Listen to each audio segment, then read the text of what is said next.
Hello tout le monde! On se retrouve aujourd'hui pour la vidéo unboxing du mois de mars. Comme tous les mois, je filme une vidéo tout le long du mois pour unboxer avec vous les quelques colis en rapport avec des livres que je reçois. Aujourd'hui, nous sommes vendredi 7 février et j'ai 2 colis à ouvrir avec vous. On va découvrir ce livre-là qui est une précommande. Oh shit, avec le soleil on va rien voir à la caméra. Je vais peut-être devoir fermer les rideaux. J'ai inversé les rideaux, ouvert les rideaux fermés. Donc là maintenant, on va mieux voir. Donc voici le petit bébé que j'ai reçu. Oh my god, il est trop beau. Oh wow. Donc c'est Where the Library Hides de Isabelle Ibáñez qui est le tome 2 de What the River Knows. Oh my god! Oh! C'est trop beau! Oh wow! Dis donc, Inès et Wit! Oh my god! Oh wow! Le bleu là, il est très beau. C'est un très joli bleu, je trouve. Je me souviens sur le premier, là sur le jaspage, il y avait des hiéroglyphes et je crois que les hiéroglyphes voulaient dire Cléopâtre. Et là du coup il n'y a pas de hiéroglyphes, c'est le seul truc un petit peu... Je trouve ça dommage. Voilà du coup là le petit end paper, la petite page de garde, là c'est la même. Oh trop bien! Au début on a un petit rappel de qui sont les protagonistes. Oh my god, c'est trop bien! On a une carte de Alexandrie au moment durant la vie de Cléopâtre et après durant la vie de Inès. Donc Inès elle vit au 19e siècle, voilà. Et à côté, là, on a des petites dates un petit peu importantes sur l'Égypte et tout. Ah, c'est trop bien! Jusqu'à l'indépendance de l'Égypte en 1953. Oh, waouh, j'adore! Pour rappel, du coup, ce livre, le tome 1, donc What the River Knows, de Isabelle Ibáñez, est sorti là en février. Donc assez récemment, au moment où la vidéo sera sortie, ça fera un petit peu moins de 2 mois. Il est sorti en février en français. C'est l'histoire du coup de Inès, qui est une jeune femme qui vit en Argentine chez sa tante avec 2 de ses cousines. Et en fait, elle voit très très peu sa famille, donc ses parents, qui sont toujours en vadrouille un petit peu partout et notamment en Égypte. Et ses parents, ce sont des archéologues. Et un jour, elle reçoit une lettre de son oncle qui lui dit que maintenant c'est lui son gardien parce que ses parents sont décédés. Elle, ni une ni deux, elle va prendre un ferry, je crois que c'est un ferry, et elle va partir en Égypte pour retrouver son oncle, sachant qu'elle n'a pas forcément le droit. En plus, on a une époque où les femmes, les droits, c'est pas trop ça. Elle va partir en Égypte pour essayer d'en découvrir plus sur le pourquoi et du comment ses parents sont morts, ou en tout cas ont disparu. On n'a jamais retrouvé leur corps parce que c'est trop bizarre. Pour elle, c'est trop bizarre, c'est pas normal, ils devraient pas avoir disparu. Enfin, ce sont des archéologues hyper consciencieux et tout, c'est pas normal qu'ils aient disparu aussi bêtement, qu'ils ont fait en fait une erreur de débutant. Une fois qu'elle va arriver en Égypte, ça va pas forcément se passer comme elle l'avait prévu. Son oncle n'est pas content du tout de la voir, il veut tout faire pour qu'elle rentre en Argentine, mais elle va tout faire pour rester et ça va être un peu compliqué. J'ai vraiment beaucoup aimé le premier tome et du coup j'ai très hâte de lire ce deuxième tome. Donc pour rappel, je suis abonnée à la box Romantasy et adulte de chez Fairyloot, donc la combo box. Oh waouh, il y a l'un des 2 livres qui est énorme. Ok, le thème c'était The Sweetest Poison, donc le plus doux des poisons. Je crois que je l'ai vu. Ok. Oh, il est beau. Oh, ça a l'air très beau le jaspage. Vous voyez avant moi. Hein. Enfin, du coup, vous voyez après moi parce que la vidéo, elle sort, j'aurais déjà vu. Mais oh, waouh. Donc, ça s'appelle... Oh, Hélène Scheuer... Je vais galérer. Hélène Scheuerer, ça s'appelle Iron and Ambers. Le jaspage est magnifique. Oh my god. Du coup, il y a un petit signet. C'est la 2e fois qu'ils mettent un signet. Ça, du coup, je pense que c'est le... J'ai pas dit, mais c'est la box adulte, je pense. Ah non, c'est Romantasy.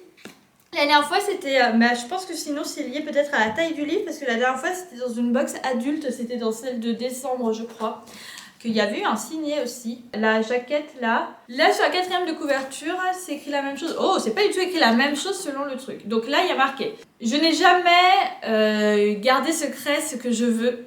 C'est toi. Ça a toujours été toi. » Et là, ici, c'est marqué la différence entre un poison et un remède, c'est tout simplement la dose.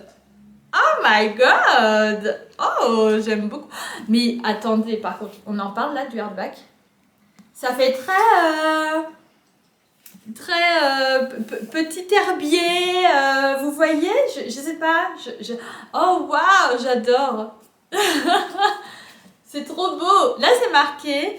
Ok, boss. Alors, c'est 2 plantes. Donc, la Wolfsbane et la Nightshade. Ces 2 plantes. Donc, là, j'avoue que je ne saurais jamais ce que ça veut dire. Sont connues pour leur interférence, pour ce qu'ils font au cœur. Ok. Donc, je pense qu'on a affaire à une sorcière qui fait de la magie, enfin, qui fait des potions et tout. Ouh, bonjour monsieur. Ah, il est beau. C'est Thor? Je sais pas, enfin non c'est pas Thor, mais vous voyez il a un marteau sur le dos. Oh, j'aime trop. Oh, c'est trop beau.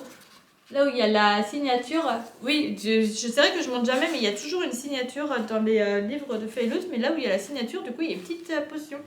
Pour les femmes qui réécrivent les règles, une page à la fois, votre potentiel est le plot twist que le monde n'a jamais vu venir. À propos des références des plantes et des poisons, certaines sont vraies, d'autres non. Il est préférable de ne pas essayer de deviner lesquelles le sont. N'essayez pas ça à la maison. On a une carte, plusieurs cartes, ok, donc on a une carte du monde. Du coup, donc le Mid-Realms, donc le monde du milieu. Et on a Realms, ouais, c'est le Realms, moi je le prononce Realms. Je suis sûre, je dis ça en anglais, il va rien comprendre. Hein. Bref, et là on a une carte d'une académie, la Dravenor Academy. En tête de chapitre, on a un petit flacon de potions. Petit résumé. Alchimiste, empoisonneur, Stormwilder, quelqu'un qui manie la magie des tempêtes. Ah la naze! Ren Ambervale, c'est une alchimiste qui a tourné assassin, meurtrière. Et elle trouve la Solace. Oh shit! Je sais le terme et tout, mais je ne sais pas le traduire. Réconfort. Elle trouve réconfort seulement dans une chose, chercher la vengeance pour la mort de ses amis dans les guerres passées. Mais quand une forme inconnue d'alchimie est utilisée pour attaquer un roi dans une guerre du Mid-Realms, du royaume où c'est, Ren est chargée de trouver le remède pour cet étrange nouveau poison. On lui offre du coup une place dans l'académie de Dravenor et elle doit gagner sa place en conquérant le Gauntlet. Donc elle doit passer une série d'épreuves périlleuses qui pourraient lui coûter sa sanity. Elle pourrait devenir folle ou elle pourrait perdre la vie. Seulement, la plus grande menace de toutes pourrait être non pas ces épreuves, mais l'homme qui est assigné pour la protéger. Oh my god, c'est un truc de bodyguard. Torge Elderbrock, un héros de guerre qui a les cheveux d'argent et qui déteste Rain depuis qu'elle a assassiné l'ancienne personne dont il avait la charge. Oh my god! J'adore. Il partage du coup une histoire qui pourrait éveiller des tensions, qui pourrait potentiellement les menacer tous les deux. Avec la paix entre les royaumes qui est plus fragile que toujours et des ennemis qui sont là un petit peu dans les coins à observer tout ça, Ren va découvrir si l'amour peut réellement guérir tous les maux ou si, au contraire, c'est le poison le plus mortel. C'est le premier tome d'une trilogie. Oh my god, ça a l'air trop bien! On est parti pour le deuxième. Là, c'est Divinity's Descent. Je crois que je me souviens c'est quoi le livre. Et je crois que oui, je l'ai déjà vu. Oh non, j'ai été spoilée des 2 livres. Mais seulement les covers, pas les jaspages.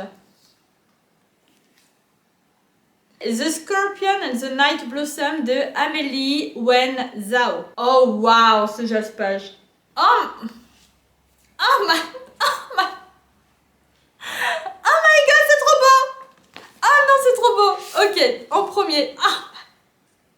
En premier. Je vais définitivement retourner cette jaquette parce que ben ok, ça c'est joli, mais alors ça là. Mais attendez. C'est trop beau. Oh non, c'est trop beau. Oh my god. Oh my god. Mais je sais pas si vous avez vu, mais genre, il y a ici, il y a une madame et ici, il y a un monsieur. Et c'est trop beau. Et attendez. Oh my god, oh my god, oh my god. Oh my god, oh my god, oh my god. Celui-là est pour toutes les C-drama girlies. Donc les C-drama, on m'a déjà demandé ce que c'était. Hein. Vous savez c'est quoi les K-drama? Les dramas coréens. Bah les C-drama, c'est les dramas chinois. Oh là là là là là là. Oh my god. La tête de chapitre là, c'est une petite lune. Sur la 4e de couverture, c'est marqué « Le temple de Dawn vous invite cordialement à participer dans des épreuves... » Non, dans les épreuves d'immortalité. Encore un truc d'épreuve par contre. Alors, ok, j'adore les trucs d'épreuve et tout, en général, ça me dérange pas. Mais c'est pas mon truc préféré. Et là, qu'on ait 2 trucs avec visiblement des épreuves, même si visiblement pour l'autre, là, c'est pas le truc principal. Là, on va voir avec le résumé.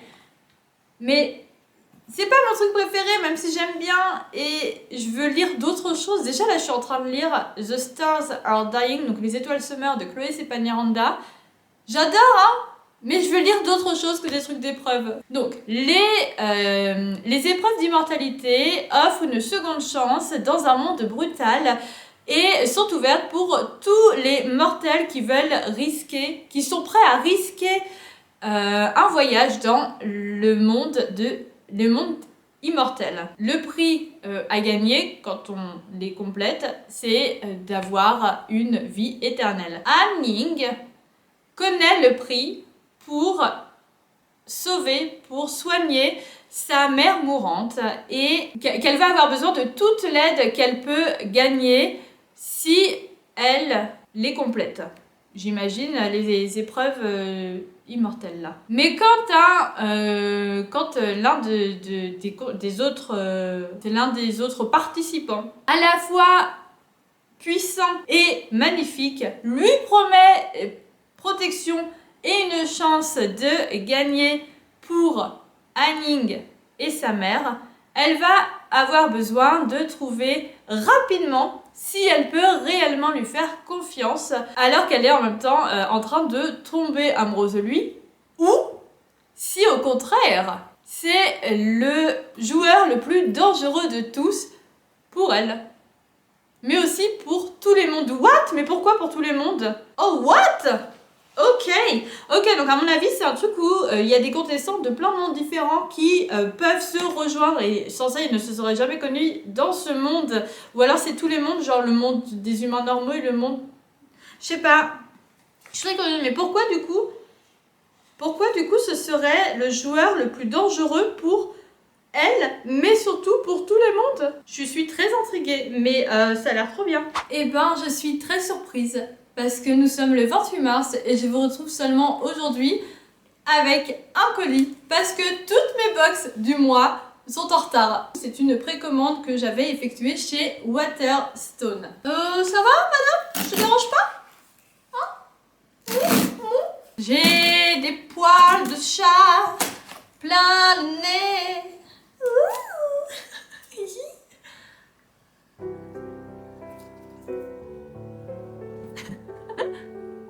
Non? Oui. Oui. Vous êtes trop mignon, mes chats. Oh. Bref, on n'est pas sur une chaîne de chats, on est sur une chaîne de livres, donc on va voir des livres. Du coup, le titre, c'est The Prince Without Sorrow de Maitreyi Wijesekara. Il y a une carte en fait en page de garde, visiblement. Le résumé, c'est un prince né dans la violence. Prince Ashoka est considéré comme un étranger parce qu'il s'est opposé à son père, l'empereur Adil Maurya, pour la destruction brutale de Mayakari, des sorcières de Mayakari. Une sorcière qui cherche à se venger. Le vœu de Shakti, c'est de se venger en gros pour le meurtre de sa tante et de l'annihilation de son village par la main de l'empereur. Même si elle est liée par le code d'honneur des sorcières d'être pacifiste. Pacifique? Pacifiste. Bref, la paix quoi. Une malédiction qui pourrait changer le monde. Dans sa colère, Shakti a lancé une malédiction violente. Les conséquences de cette malédiction pourraient laisser donc elle-même et le prince Ashoka aux prises avec leur pouvoir. En gros, ils galèrent quoi. C'est pas forcément aux prises avec leur pouvoir, c'est en gros, ils pourraient potentiellement avoir plein de pouvoirs. Et du coup, deux options s'offrent à eux. C'est soit ils prennent ce pouvoir et du coup ils deviennent ce qu'ils ont toujours détesté, soit ils laissent ce pouvoir, sachant que le monde autour d'eux est en train de se détruire. Et du coup, potentiellement, le pouvoir pourrait sauver le monde. Oh my god! C'est le premier livre de cette autrice. Et c'est une trilogie. On est dimanche 30 mars et on est parti pour le dernier colis du mois. Une petite commande sur Amazon qui était inattendue et que je regrette à moitié, dans le sens où je regrette pas forcément d'avoir acheté le livre, mais je regrette de l'avoir acheté maintenant parce que ça rentrait pas du tout dans mon budget du mois, mais j'ai craqué. Mais c'est quoi ce carton là?